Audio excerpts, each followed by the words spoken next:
La realidad que estamos viviendo necesita puntos de vista o miradas distintas. Y ustedes nos han pedido, además, pues la presencia del siguiente invitado que ya voy a pedir que pase.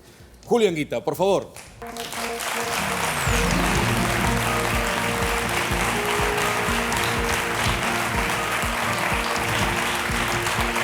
Bien.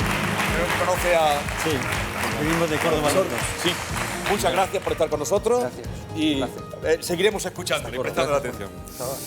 Bien, Julio Anguita, lo conocen. Solamente recuerdo que, quizá para los más jóvenes, hay muchos aquí además, que fue coordinador de Izquierda Unida, coordinador general de Izquierda Unida, que era un magnífico orador, que se hizo sobre todo, hizo una frase que quedó ahí lapidaria: programa, programa, programa. Decía cuando hablaban y cuando le pedían. Ahora está vinculado y activo en el Frente Cívico Somos Mayoría, en Córdoba, que se ha puesto en marcha. Buenas noches, gracias por aceptar nuestra invitación, por venir aquí. Buenas noches y gracias a ustedes. Vamos a ver en la calle qué nos dicen de nuestro invitado, de Julio Anguita, qué resaltan de él, qué conocen. Vamos a ver. De mi madre no, de Julio Anguita.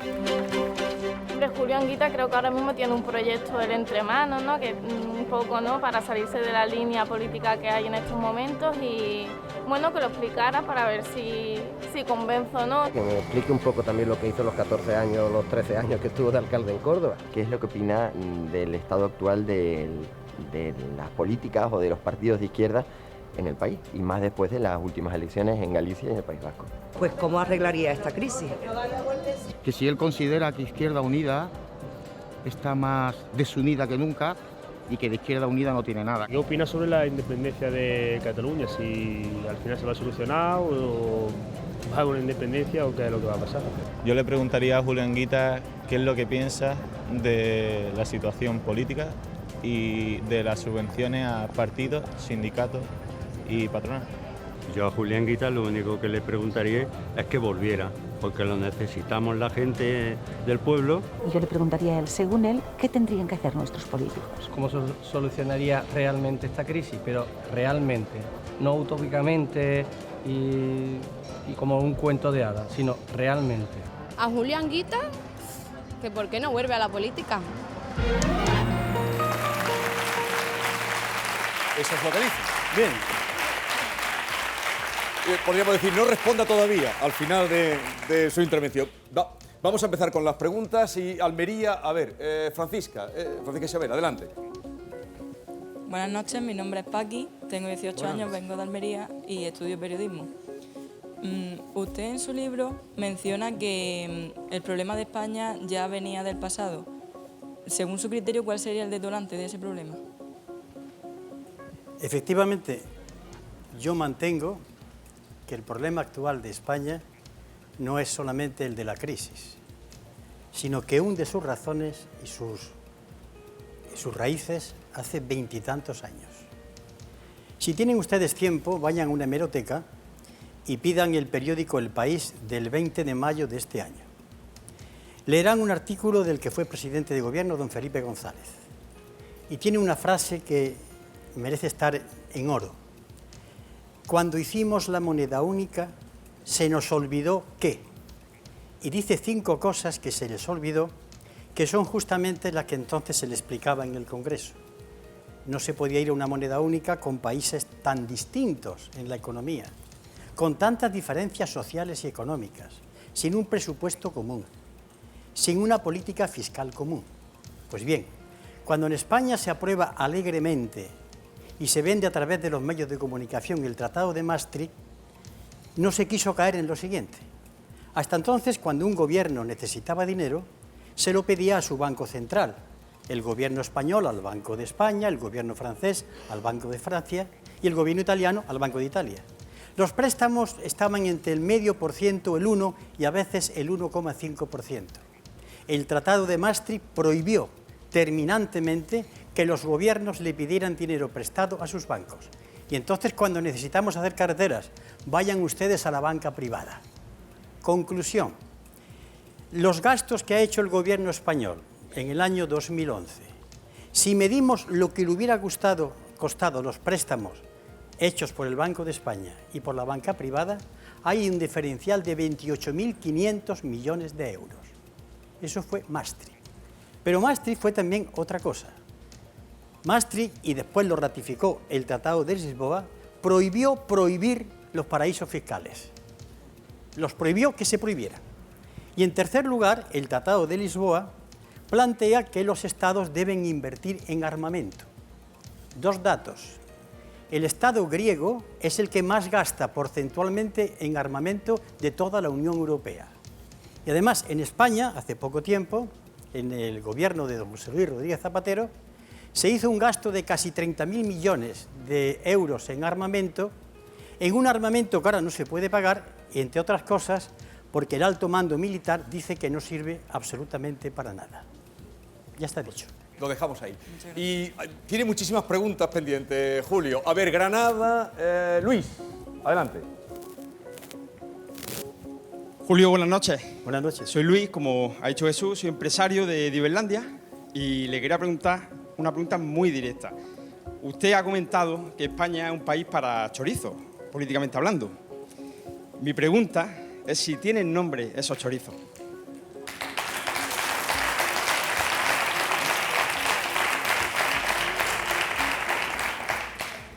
Lo primero es corroborar que efectivamente yo he dicho eso.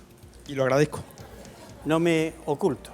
Ahora bien, por no utilizar términos gruesos, yo prefiero que hablen los datos. ¿Qué pensar de quienes han utilizado el dinero del pueblo andaluz y del pueblo español en los ERES?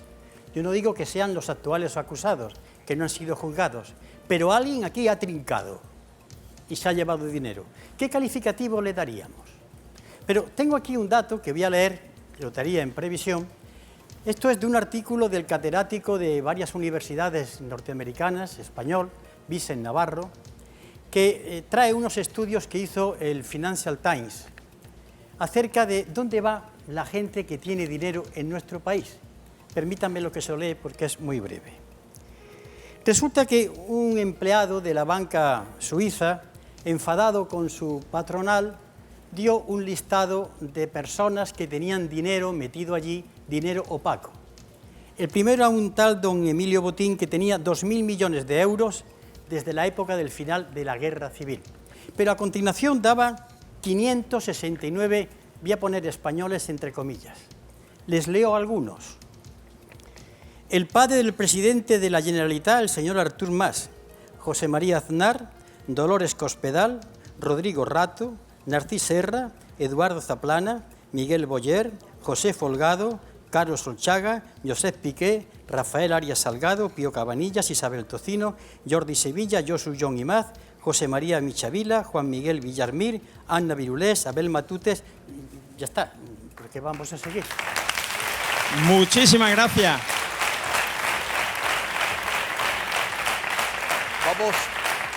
Vamos a Jaén. A ver, Mercedes, adelante.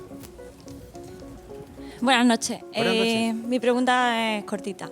La democracia ha sido secuestrada. Para que el poder vuelva al pueblo, la mayoría hemos de trabajar unidos, bajo un programa elaborado entre todos. Mi pregunta es la siguiente, señora Anguita. ¿La desobediencia civil puede ser una de las vías para recuperar la democracia? Estoy seguro que mucha gente en su casa y algunos poderes dirán, ahora este hombre no va a hablar de desobediencia civil. Sí, yo he dicho eso. Y además lo he recomendado. Ahora bien, ¿en qué términos? Porque cuando yo hablo suelo ser una persona que medita mucho sus palabras. De tal manera que yo he dicho cosas muy gordas, pero no me han podido meter en la cárcel porque eran verdad. Entonces, ¿la desobediencia civil qué es? Que llega un momento en que la gente dice, no se puede cumplir la ley. Porque la ley a veces no es lo mismo que la justicia. Es más, hay leyes que no son justas. Lo que ocurre es que para hacer desobediencia civil hay que tener claro, primero, los conceptos. A mí no me gustan los rebeldes sin causa. La rebeldía con una causa, la que sea, y que intente que sea justa. Después, que la desobediencia la haga la inmensa mayoría del pueblo español. Entonces ya no es desobediencia, es la norma. Pero eso es cuando se llega a un estado de cosas en la que estamos ahora mismo, cuando vemos que se legisla de manera injusta. Como yo he dicho en algunos casos, en delito gravísimo de alta traición, que explicaré si me se pregunta. Entonces, ante estas circunstancias, al pueblo soberano no le queda nada más que ese acto. Pero para eso tiene que prepararse. No es cuestión de chillar, no es cuestión de insultar, no es cuestión de ocupar las calles, no, es cuestión reflexiva, serena. A mí me gusta mucho el agua mansa, porque ella se come la costa, se come lo que tiene que comerse. El torrente no sirve para nada. Así que mantengo eso que usted me acaba de preguntar. Muchas gracias. Vamos a Sevilla, Israel. Adelante. Buenas, soy Israel García, tengo 26 años, estudio Finanzas y Contabilidad en la Universidad de Sevilla y trabajo como modelo y azafato eventualmente. Y me dirijo a usted para decirle, usted ha afirmado que si confiásemos en los gobernantes que salen de las urnas, estamos perdidos. ¿Qué pasaría si una mayoría aplastante no votásemos o votásemos en blanco? Bien, también voy a hablar claro. Como ustedes saben, yo soy militante del Partido Comunista de España y de Izquierda Unida, y a lo mejor lo que yo digo ahora es tirar piedras contra mi tejado, pero siempre he tenido en mi actividad política ser fiel a lo que creo, por encima de todo. En estos momentos, si alguien cree que salir de la crisis es cambiar de presidente de gobierno, mejor que lo olvide. ¿Por qué no? Si cree que votando a otra fuerza política de las minoritarias, no, sigue siendo minoritaria como Izquierda Unida, va a tardar mucho tiempo en que crezca ese arbolito. Si es votar PNV, Convergencia y Unión, son los que han votado esta política con el Partido Popular. Aquí no queda más remedio, y esto es muy duro, que acudir al pueblo soberano. Esto es muy bonito, porque el pueblo soberano está desunido, ¿eh? El pueblo soberano está encontrado unos contra otros. No tiene sentido de identidad. Hay que intentar dársela. Pero no es cuestión de decir como la gente, vamos a llevarnos bien. Eso es el buenismo. Hay que encontrar algunas medidas, que ya explicaré en su momento, que hagan que la gente se ponga de acuerdo. Porque en la pregunta creo que figura, y si no votamos, el día en que el 50 y tantos % del pueblo español vote en blanco, otro gallo va a cantar. Porque votar en blanco no es decir yo no voto o me quedo en mi casa, no, yo me levanto por la mañana, hago cola en la urna, deposito mi voto, aquí estoy yo y opino esto de todos vosotros. Está claro, ¿no? Vale, gracias. Vale. Bien. Hay un matiz, porque en las últimas elecciones de la abstención prácticamente no se habla, cada vez se habla menos de la abstención. Usted hace el matiz de votar en blanco, que es bien distinto. Todo lo contrario de no votar. Vamos a Córdoba, a Pilar, adelante. Buenas noches, señora Anguita. En la contraportada del libro que usted escribió con don Rafael Martínez Simanca, dice El tiempo y la memoria, dice usted que ya es hora de refundar, regenerar y reconstruir Izquierda Unida o un proyecto similar. ¿Sigue pensando lo mismo? Primero, saludos paisanos, sin demérito a los demás compatriotas andaluces.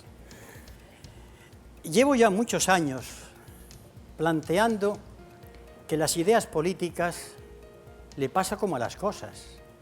Necesitan remozarse, necesitan podarse, necesitan que con las mismas ideas que son invariables, adaptarse al mundo nuevo, que no significa renunciar. Yo soy comunista, pero creo que mi ideario tengo que adecuarlo a la situación del momento, pero no dejo de serlo. Y creo que la izquierda está viviendo bajo las siguientes hipótesis. Para unos españoles, la izquierda es los símbolos. El puño, la rosa, la O, el martillo, el puño que se levanta. Y yo siempre he tenido una cosa. Yo califico a una persona según lo que hace.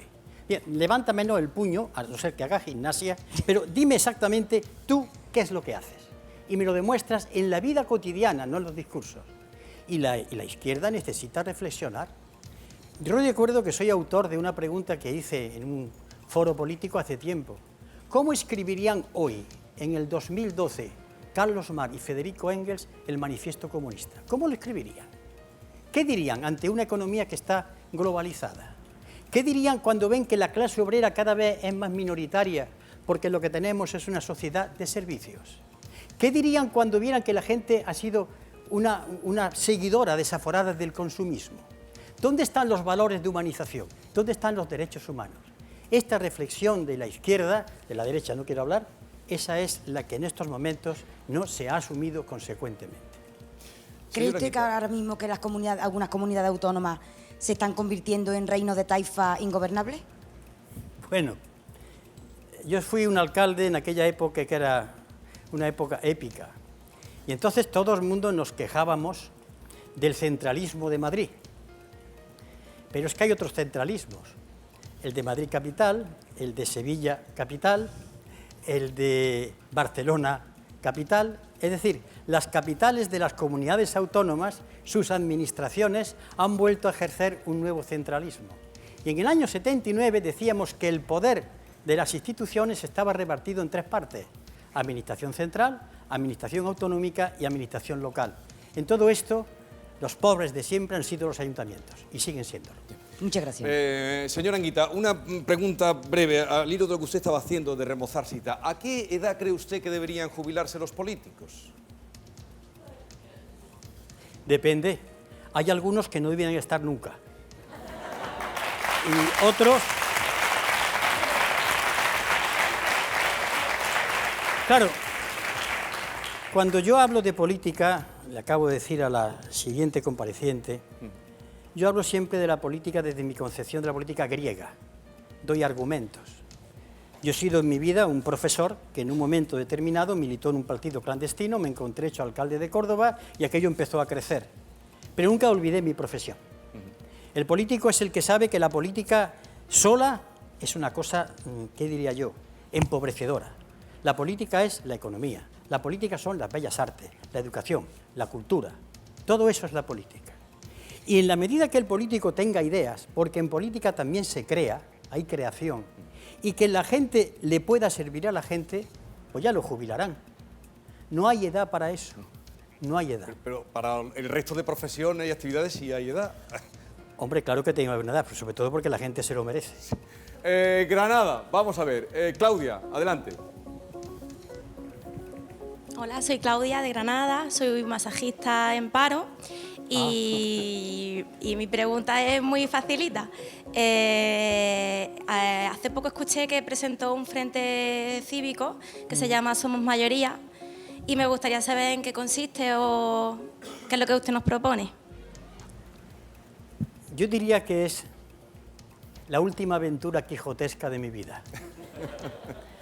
Ya con la edad que tengo, digo, el último esfuerzo. Conecta con la pregunta que antes me hicieron. Ante la situación tan grave, no saben ustedes lo grave que está, no queda más remedio que apelar a la gente. Somos mayoría. ¿Quiénes somos mayoría? Los que estamos parados o tenemos un hijo en paro. Yo, por ejemplo, para empezar. Las mujeres que las han echado del trabajo porque se han quedado embarazadas. Los que cobran mal, tarde y nunca, echando horas extraordinarias. Lo más grave, la juventud que no tiene porvenir. Esos somos los afectados. Ahora, esa mayoría no está unida. ¿Qué va? Es más, dentro de esa mayoría se da un estado de opinión que dice, hombre, es que hemos vivido por encima de nuestras posibilidades. ¿Tú has vivido por encima de las posibilidades? Entonces, ¿el señor Rodrigo Rato qué? ¿Tú eres como el señor Rodrigo Rato?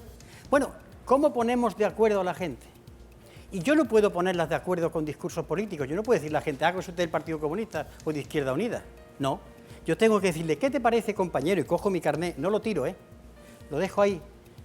Ya desnudo de ese carné provisionalmente, desnúdate tú de tu visión negativa de la política. ¿Qué hacemos? ¿Qué hacemos con la agricultura, con la ganadería? ¿Qué hacemos con los pantanos? ¿Qué hacemos con la moneda única? Eso es lo único que podrá unir a la mayoría, un programa. Si eso no la une, es que es imposible. Eso es el Frente Cívico.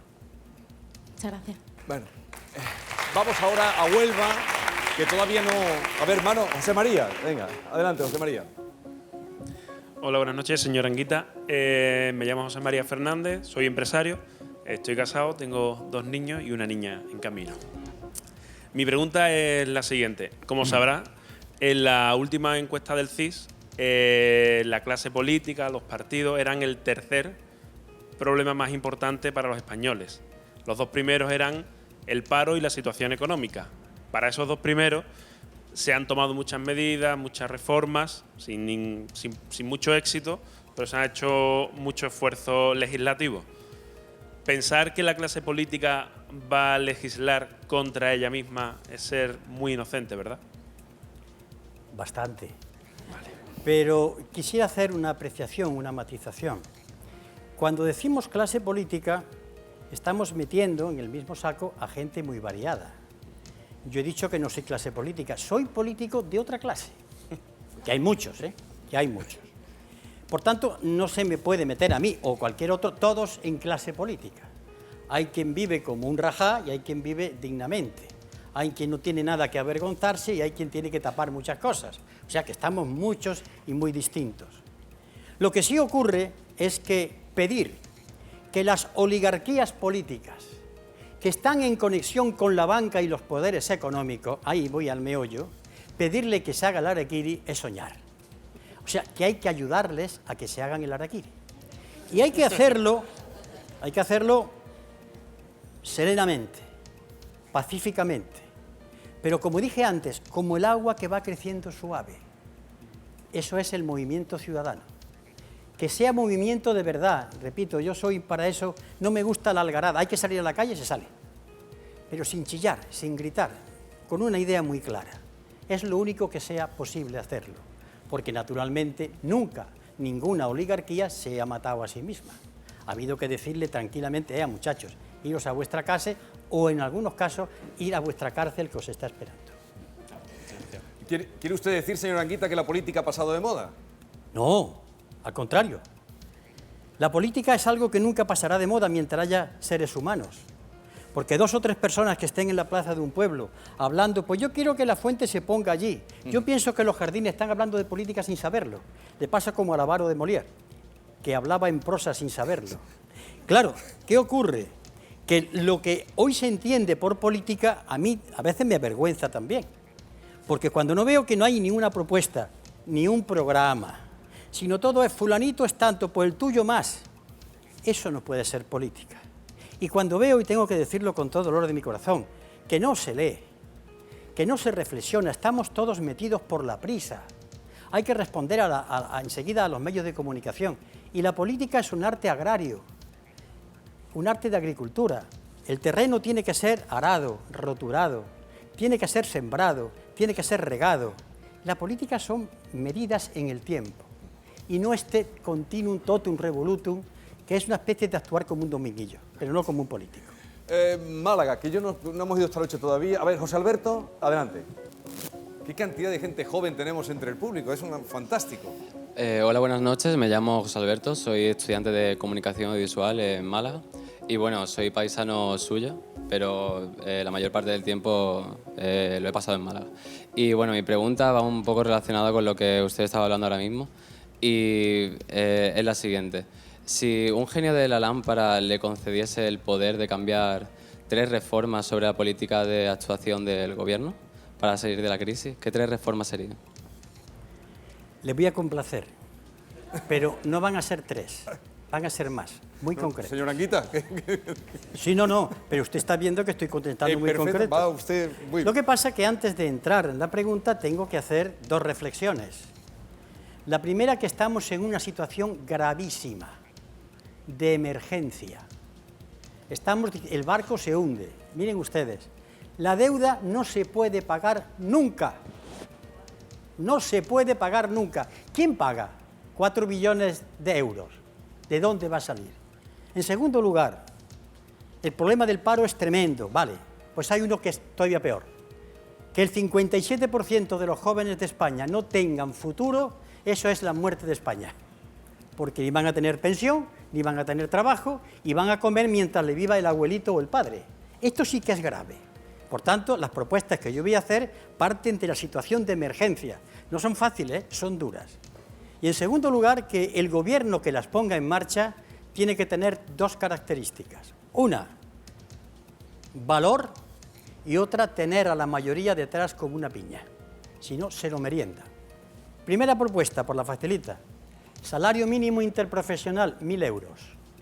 Pensión mínima, 1.000 euros.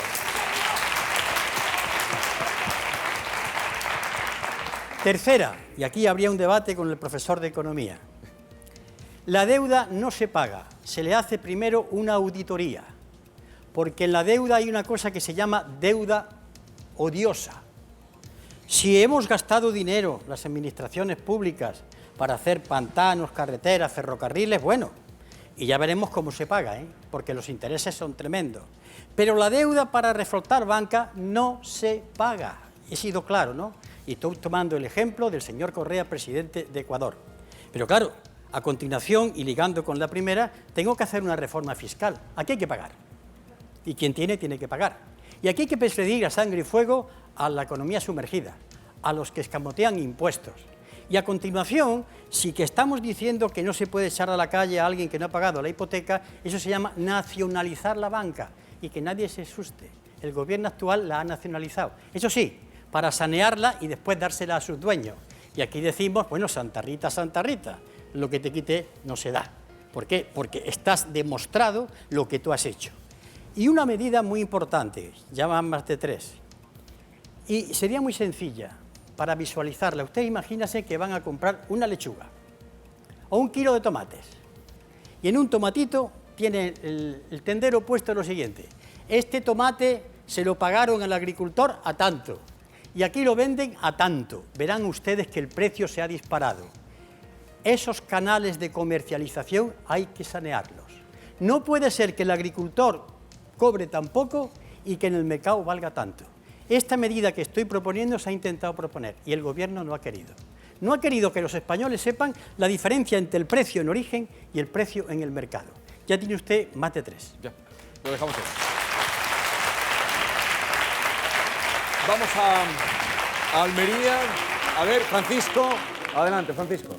Buenas noches, señor Anguita. Me llamo Paco. Paco Luque, vengo de Ejido, Almería. Y usted ha hablado antes... ¿Cómo? ¿Que de dónde salen muchos tomates? Precisamente, estaba hablando del tema y sabemos un poquito allí. Usted ha hablado antes del tema de la traición, precisamente, ¿no? Sí. Se supone que España ha cambiado la Constitución a instancias de Merkel, a instancias de Alemania, precisamente para pagar la deuda y el tema del rescate. Y usted habló de traición y habló de que Zapatero y Rajoy han cometido ese delito.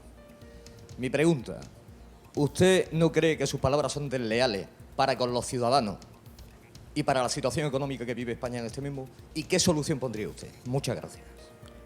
Las soluciones las acabo de decir. De modo que, en cuanto al concepto de deslealtad, la deslealtad es decirle a la gente una mentira. Pero cuando al pueblo se le dice la verdad, aunque a veces el pueblo no le gusta que se la digan, yo he calificado de delito de alta traición y me voy a ratificar y lo voy a explicar. Cuando unos gobernantes tienen a su pueblo en la situación que está, cuando hay gente parada que no tiene subsidio, cuando hay gente que están echando, cuando la juventud no tiene porvenir ninguno y un largo etcétera, resulta que se cambia la Constitución con una cláusula que dice que pagarle los intereses de la deuda a los bancos alemanes es lo prioritario. Es decir, el poder político español a sus ciudadanos le dice que la educación, que la sanidad es lo último a pagar. Primero hay que pagarle a la banca, eso se llama delito de alta traición. No lo puedo retirar, mantengo la acusación. Pero...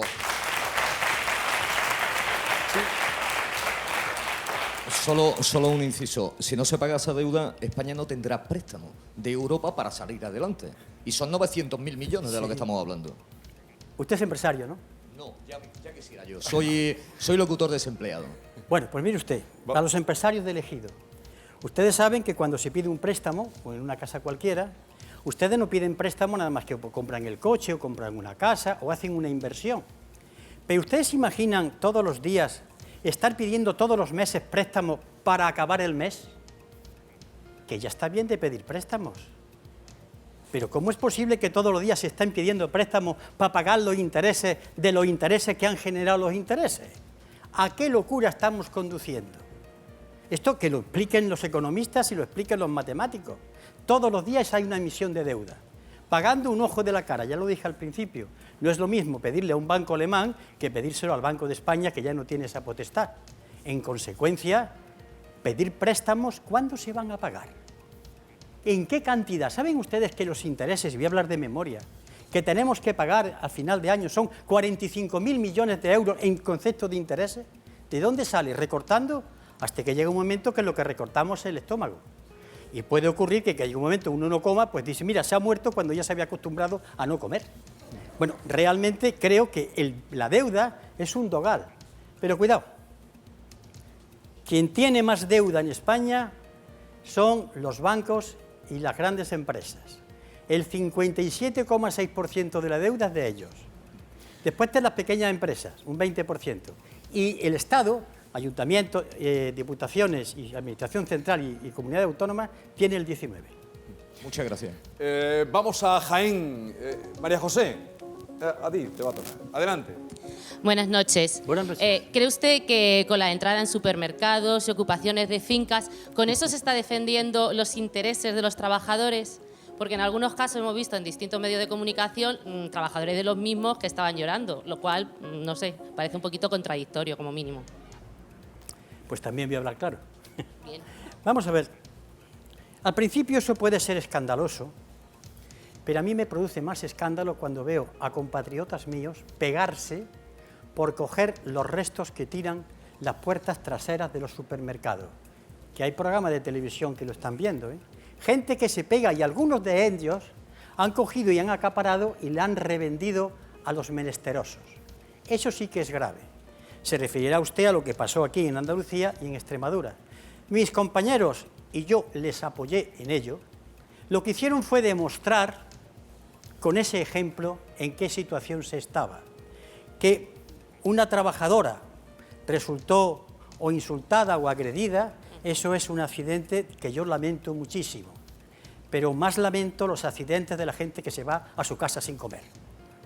Por tanto, ese hecho que sirvió para que se hablara de él y para que 3 ministros dejaran sus vacaciones por unos carritos, movió un poco la conciencia que no se mueve cuando vemos, repito, en las puertas falsas traseras de los supermercados, gente peleándose por la comida que se tira.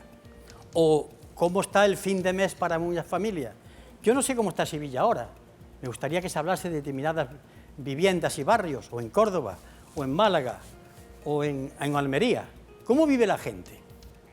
Eso sí para mí es grave. Lo otro, pues sentir y excusarme en la medida en que yo no participé directamente de esa trabajadora, pero yo me mantengo, me ratifico y apoyaré todas esas medidas que signifiquen darle a la conciencia de los españoles el sentido de la realidad.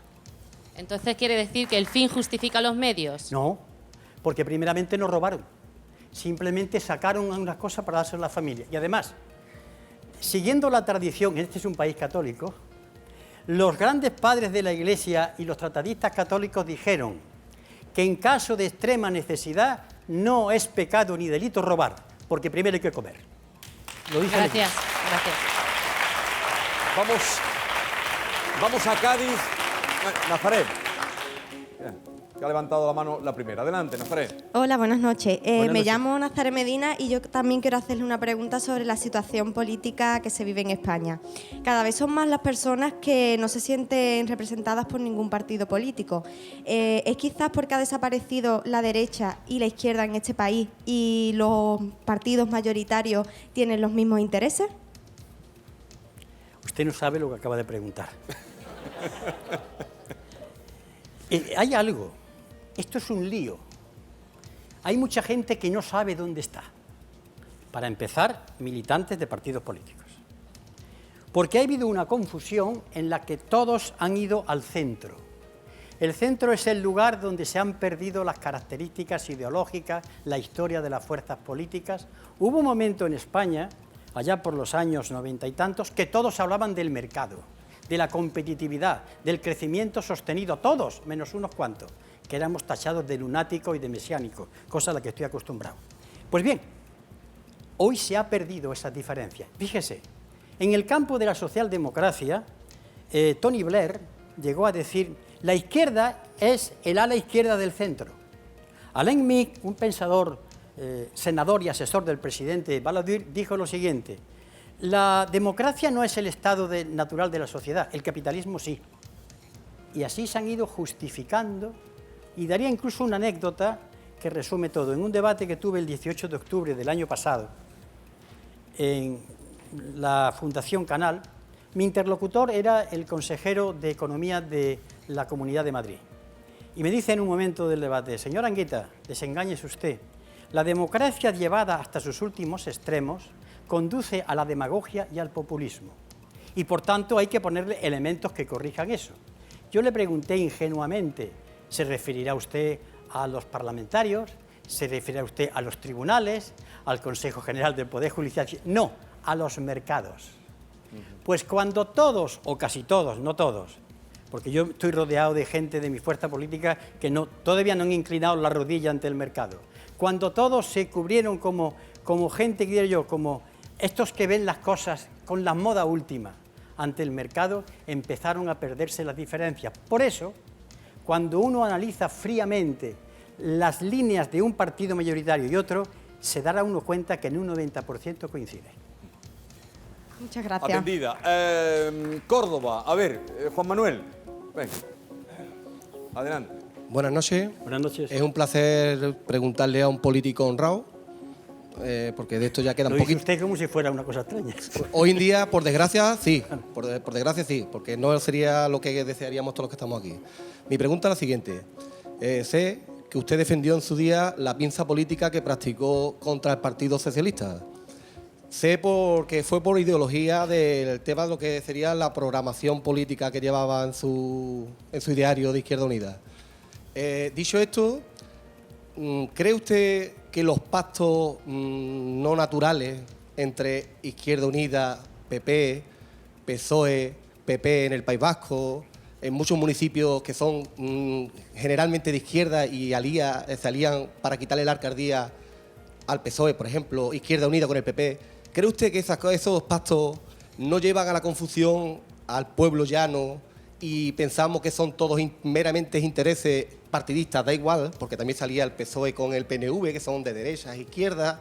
¿Cree usted que eso no crea confusión en el ciudadano y al final nos queda la idea de que todos son intereses y no hay ideología? Es curioso en su pregunta un matiz. Al hablar de Izquierda Unida, usted ha hablado de la pinza. Pero cuando ha hablado de PSOE, PP y otros, no ha hablado de la pinza, cuando realmente parecía que era lo mismo. Pero, sin embargo, le han atribuido desde hace tiempo el tema de la pinza. Nunca me lo han preguntado ante una cámara de televisión, nada más que usted el primero.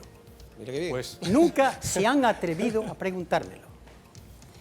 Sería muy largo de explicar, pero voy para allá. Primeramente, yo no estoy en contra de que la gente pacte, porque ustedes pactan. Todos los días pactan con su mujer, y con sus hijos, y con el vecino, y con el trabajo. La vida es pacto, porque es la convivencia. O usted se encierra en su piso, no transijo. Con el de la escalera hay que llegar a acuerdo. Luego, no demonicemos los pactos. El problema no son los pactos, el problema es lo que se pacta. Esto sí que es grave. Cuando yo me pongo de acuerdo con otro para hacer algo que no es correcto, no que yo pacte. En política hay que pactar. Si yo no tengo la mayoría y tengo que buscarme el apoyo, pues busco negociar. El problema es si lo que yo negocio para estar en el poder es renunciar a mi alma política. Ahí está el grave delito. Y efectivamente, se han dado pactos contra natura en todos el arco político. Pero curiosamente, la pinza nos las colocaron a nosotros. Cuando yo tengo documentación que se puede demostrar que nos negamos a hacer una moción de censura a Felipe González cuando la pidió Aznar diciéndole no. Y eso lo tengo yo documentado. Cuando se le ha ofrecido a Felipe González por 2 veces vamos a negociar un programa y lo tengo documentado, pero nos han puesto el tema de la pinza. ¿Por qué a nosotros el tema de la pinza y a los demás no se habla de la pinza? Pues se dice muy claro de dónde viene el tema de la pinza y a qué intereses sirve. Bien, muchas gracias. Vamos a seguir con Julio Anguita después de una pausa y también va a estar con nosotros Gabriela Bravo inmediatamente después. No se vayan, sigan con nosotros porque con Julio Anguita vamos a seguir y Gabriela Bravo, fiscal y portavoz del Consejo General del Poder Judicial, también estará con nosotros.